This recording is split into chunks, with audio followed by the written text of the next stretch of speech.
A oração nos aproxima de Deus. A oração nos abre os céus. A oração é a nossa esperança. A oração é a nossa confiança. A oração é a nossa certeza. A oração pode não ser respondida hoje, pode não ser respondida amanhã, pode talvez nem ser respondida. Tudo está dentro dos desígnios de Deus. Tudo está dentro da soberana vontade de Deus. Mas a oração, sobretudo, é a comunicação com Deus. Deus sempre quer o melhor para nós. Deus sempre esquadrinha a nossa vida e sempre faz tudo do melhor para os seus servos. E nós vamos hoje tratar de uma oração muito especial, uma oração feita pelo Senhor Jesus. Graça e paz, seja muito bem-vindo, seja muito bem-vinda. Você está no canal Ensino e Palestra.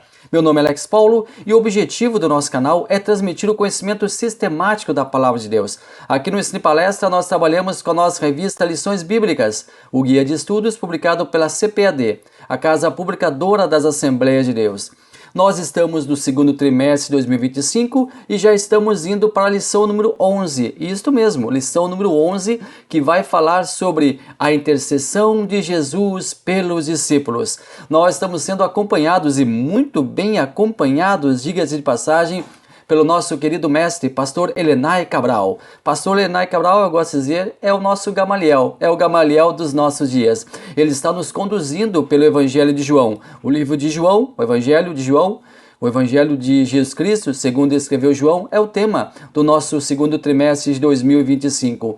Ele fala sobre o Verbo se fez carne. Jesus sob o olhar do apóstolo do amor. E hoje nós vamos para a 11ª lição. Eu quero contar desde já com a sua presença. Eu quero contar desde já com a sua permanência aqui no nosso canal. Vamos juntos então? Convite feito? Convite aceito? Maravilha! Vamos então a mais uma lição aqui no Ensino e Palestra.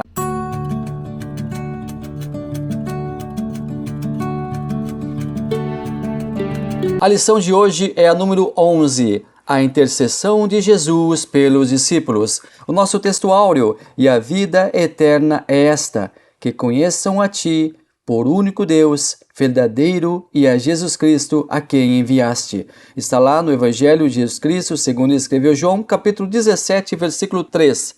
A nossa verdade prática, a oração que Jesus fez ao Pai em favor de si próprio, dos seus discípulos e da sua igreja, ressoa ainda nos dias atuais.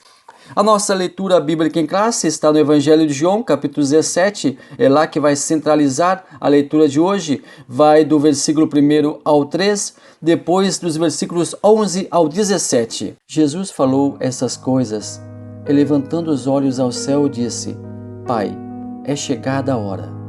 Glorifica teu Filho, para que também o teu Filho te glorifique a ti.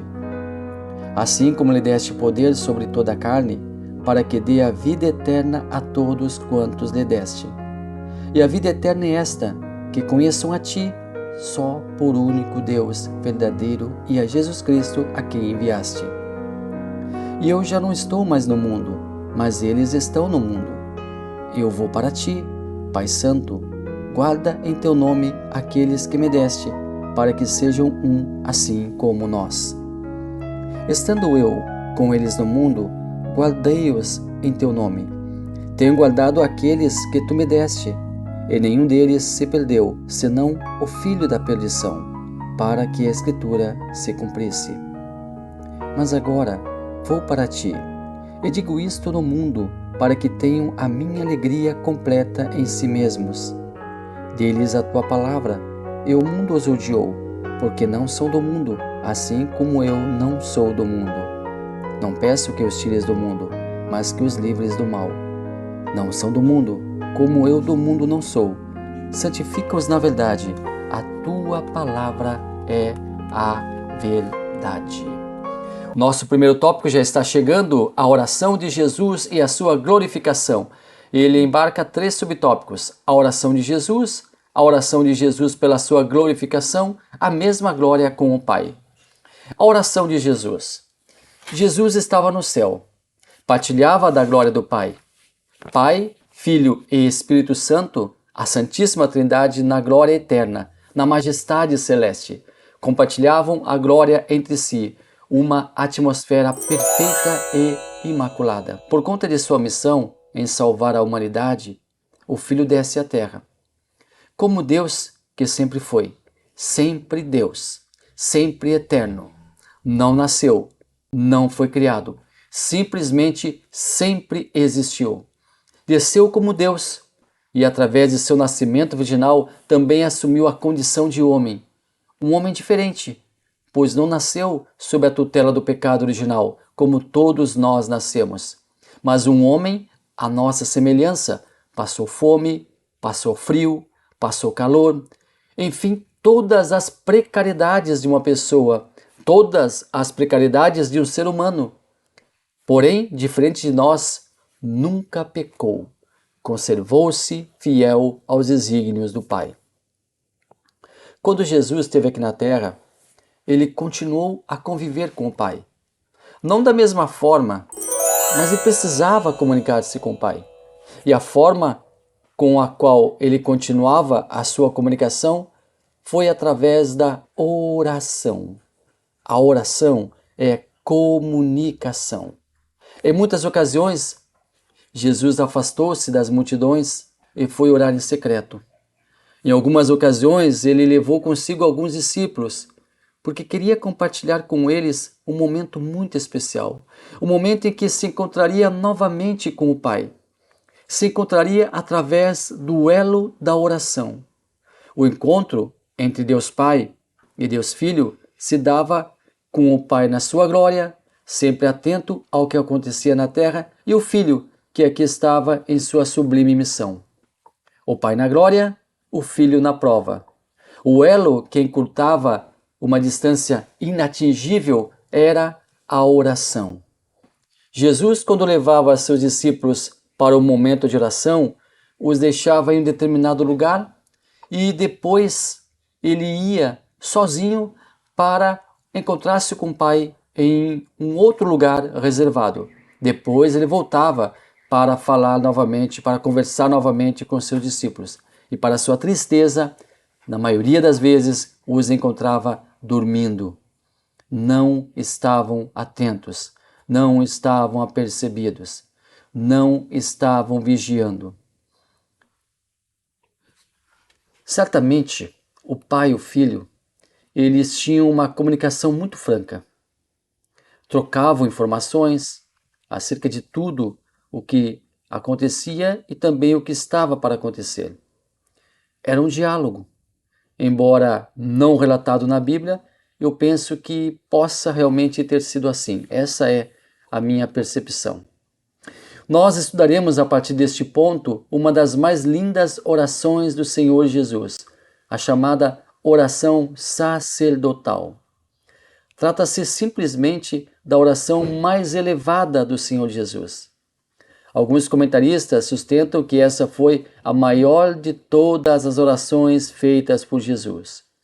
Segundo o pastor Helenay Cabral, essa é a oração mais significativa que Cristo fez em benefício de si mesmo, ou seja, a sua glorificação, bem como a dos seus discípulos e cristãos que viriam a crer em um futuro próximo.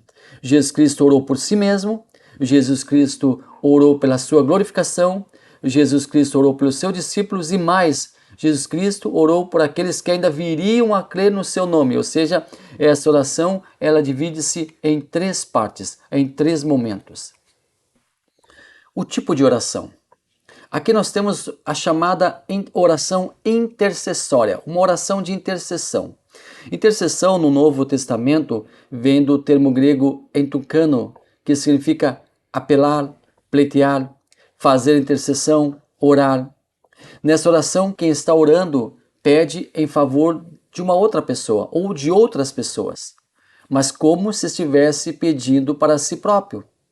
É uma clara e definitiva definição de empatia. Aqui define-se empatia através de orar por alguém ou por outras pessoas como se para si mesmo estivesse pedindo. como se fosse para si. Colocar-se no lugar da outra pessoa. Isso é empatia. Colocar-se no lugar da outra pessoa. É um clamor por alguém, pedir por alguém, pedir por outra pessoa, para que essa pessoa seja abençoada, para que essa pessoa seja alvo da graça, da misericórdia de Deus. Essa oração, a oração intercessória, constitui uma linda declaração de amor, amor ao próximo. Interessante que Jesus também pede para si, depois pede para os discípulos, depois pede por aqueles que ainda viriam a crer nele. Jesus pediu pelos presentes e pelos futuros, salvos pela graça, que um dia os alcançaria. Por isso, essa oração se reveste de uma importância espetacular. Essa é a chamada oração sacerdotal. Em Mateus capítulo 6, Jesus apresenta a famosa oração do Pai Nosso. Todos nós conhecemos. Pai Nosso que estás nos céus, santificado seja o vosso nome. É uma oração modelo, uma fórmula muito eficaz de como se deve orar, trazendo elementos que são imprescindíveis em uma oração. Não é uma reza, como muitos pensam, não é uma oração mística, como muitos pensam, mas um modelo de oração. Uma oração que é compartilhada entre as religiões cristãs. Jesus, nesta oração do Pai Nosso, ele ensina como orar. Já aqui, na oração que nós estamos analisando, do capítulo 17 de João, Jesus não apenas ensina um modelo, mas ele mesmo exerce a função de orar. Ele mesmo ora. E nessa oração, Jesus exerce plenamente o seu sacerdócio divino. O papel do sacerdote era interceder pelo povo junto a Deus, oferecer sacrifícios em nome do povo. Jesus aqui é o sacerdote representando não somente os seus discípulos, mas toda a humanidade, porque ao orar também por aqueles que ainda viriam a crer, ele ora por toda a humanidade. Ele também ofereceu o sacrifício pela humanidade. O sacerdote, ele representava o povo diante de Deus, ele oferecia sacrifícios pelo povo, e aqui Jesus ora sendo representante entre o povo e Deus e também ofereceu sacrifício. Qual sacrifício ofereceu? Ele mesmo ofereceu a si próprio pela humanidade. O nosso grande sacerdote, e mais do que isso, o sumo sacerdote, Jesus Cristo. O local da oração. Não se sabe ao certo o local onde Jesus teria feito essa oração, mas muito provavelmente teria sido no próprio cenáculo, onde iniciara o discurso, que começa lá no capítulo 14, melhor, lá no capítulo 13, que nós lemos, naquela linda cerimônia do lava-pés. Lembra? Está aqui em um dos nossos vídeos. Você pode, inclusive, pegar a playlist, o Verbo se fez carne, e assistir os nossos vídeos anteriores. Lá no capítulo 13, ele fala da cerimônia do lava-pés. Lindíssima cerimônia. Lá no capítulo 14, ele fala, não se turbe o coração. Aí começa a falar sobre a separação que viria. No capítulo 15, ele fala sobre a videira e os ramos, a união. No capítulo 16, ele faz predições sobre o futuro, o que viria certamente a acontecer após a sua partida. E aqui Jesus certamente, no capítulo 17, se apartou dos discípulos para fazer a oração sacerdotal. Por isso, ela pode ter sido feita em um outro local mais afastado. Jesus começou o seu derradeiro discurso no cenáculo e terminou ele a caminho de Getsêmani. Talvez essa oração tenha sido feita nesse percurso. É muito provável que distanciara Jesus de seus discípulos para falar com o Pai. Deixou os seus discípulos e foi falar com o Pai. E quando os discípulos o acompanhavam para orar, nós sabemos que Jesus deixava eles por algum momento para ir falar com o Pai. Talvez não. Eu creio piamente que aqui Jesus também, em algum momento, aparta-se de seus discípulos para ir orar ao Pai e depois retorna para junto dos discípulos. A oração de Jesus pela sua glorificação. Jesus estava prestes a terminar a sua missão. terminar com êxito, terminar com sucesso a sua missão. Ele agora pedia ao Pai que novamente o glorificasse, como ele também glorificava ao Pai através de seu exitoso ministério terreno. O Filho do Homem não tinha glória. Nasceu de um milagre operado pelo Espírito Santo, um milagre operado em Maria.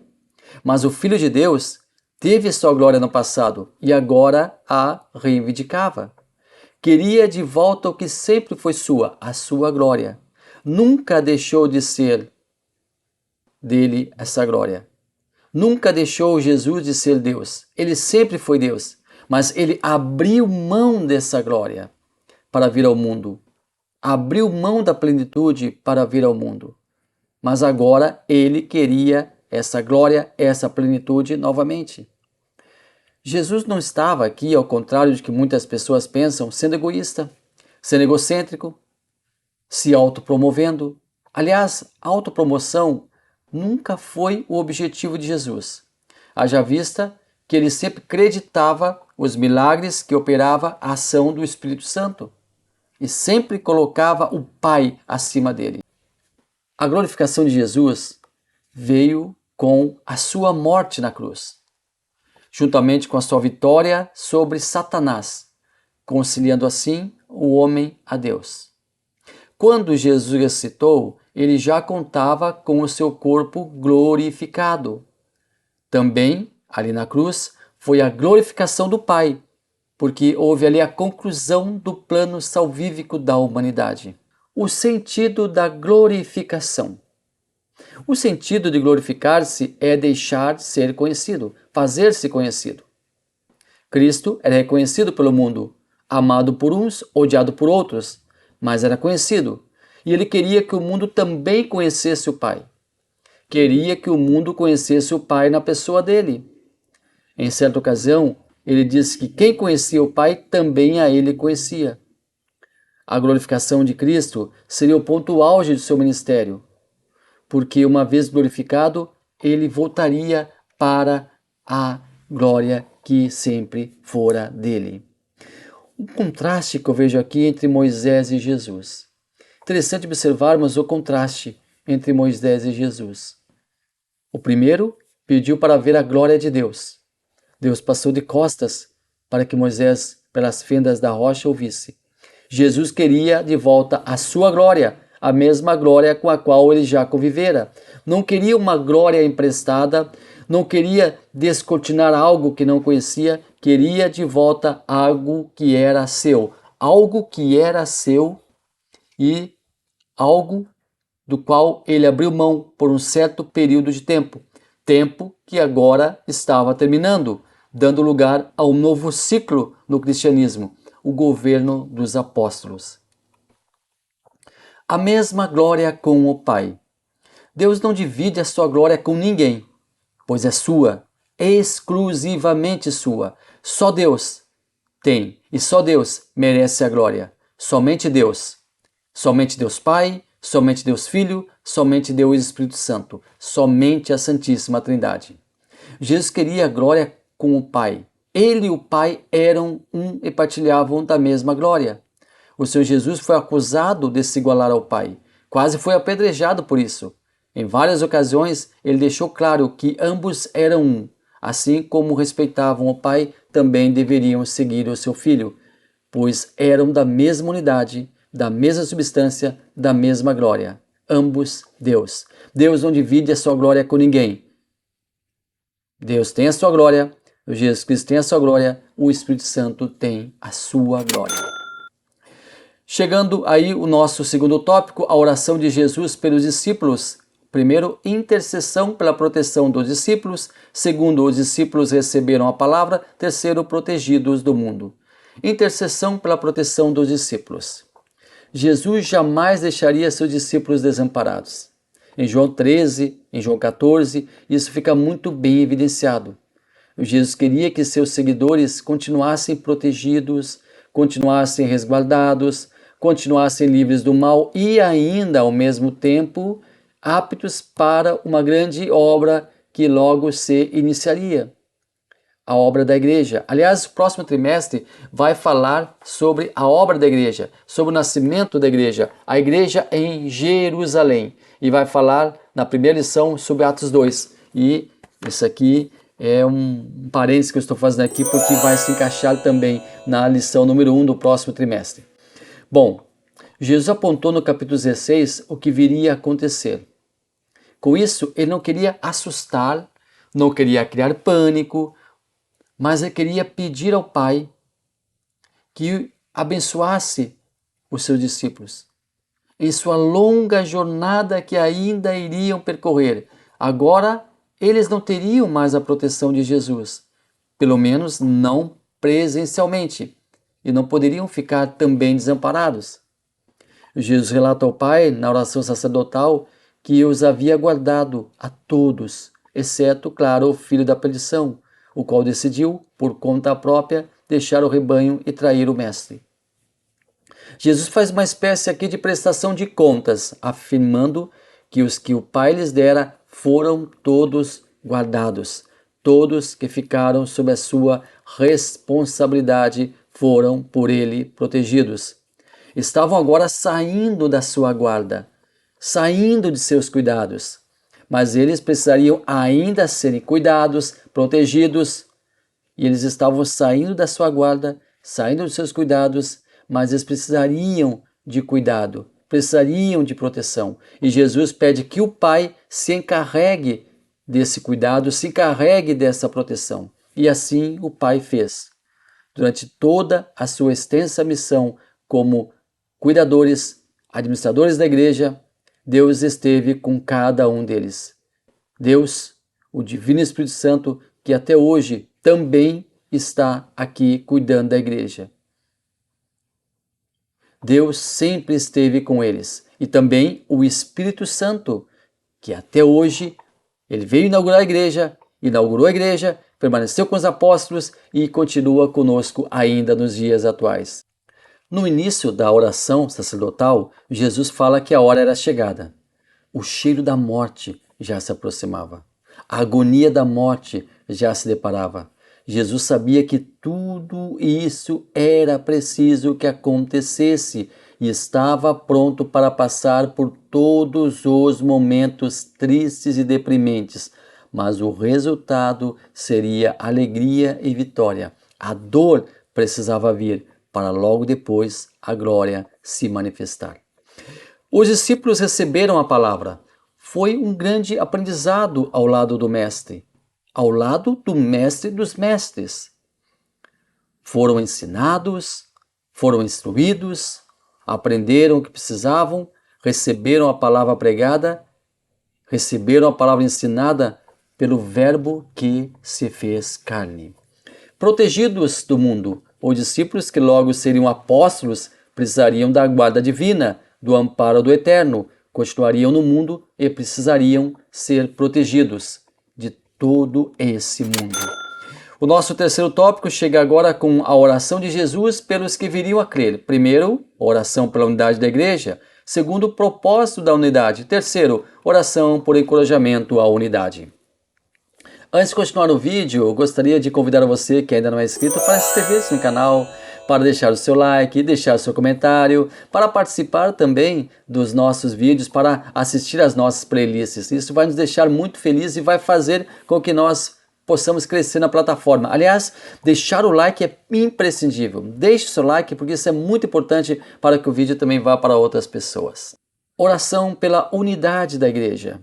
Ao lavar os pés de seus discípulos, naquela linda cerimônia do lava-pés, Jesus estava promovendo entre eles a unidade e a lealdade. Esses foram fatores essenciais. Esses dois fatores, lealdade e unidade, seriam fundamentais para o novo empreendimento chamado igreja. Jesus não delegou a alguém em particular a sucessão, não colocou alguém em particular para sucedê-lo, mas delegou ao grupo, ao colégio apostólico, a sua sucessão. Aqueles que estavam consigo, aqueles que estavam com ele, iriam o suceder. Um colegiado de gestores para uma igreja que viria nascer muito em breve. Propósito da unidade. A igreja seria logo inaugurada, mas antes que ela viesse a existir, Jesus já queria a unidade dela. O capítulo 13, na cerimônia do lava-pés, Jesus dá uma clara evidência do que esperava de seus discípulos, os seus futuros apóstolos, os seus futuros líderes da igreja. A unidade, o companheirismo, a amizade, o interrelacionamento, o governo compartilhado, a liderança compartilhada. Oração por encorajamento à unidade. O Senhor Jesus pede ao Pai que os seus sucessores, na grande obra que viria, fossem encorajados e permanecessem firmes e constantes, encorajados a continuarem unidos. A união deles deveria ser visível a todos, para que as pessoas percebessem que estavam irmanados em um mesmo propósito, que era o crescimento do reino. E esse mesmo propósito é o nosso, o crescimento do reino. Estudamos hoje a lição número 11, falamos hoje sobre a oração sacerdotal de Jesus. Espero que você tenha gostado do vídeo. Se gostou, deixe o like, deixe o comentário, envie para alguém esse vídeo, continue conosco no nosso canal, nos ajude a crescer, coloque as suas opiniões. Se você quiser mandar um e-mail para mim, mande um e-mail, fale com a gente, mande um e-mail com as suas impressões, mande um e-mail com as suas colaborações, mande um e-mail com as suas sugestões, será muito bem-vindo e eu desde já agradeço a você. Muito obrigado de coração, muito obrigado e Deus abençoe maravilhosamente a sua vida.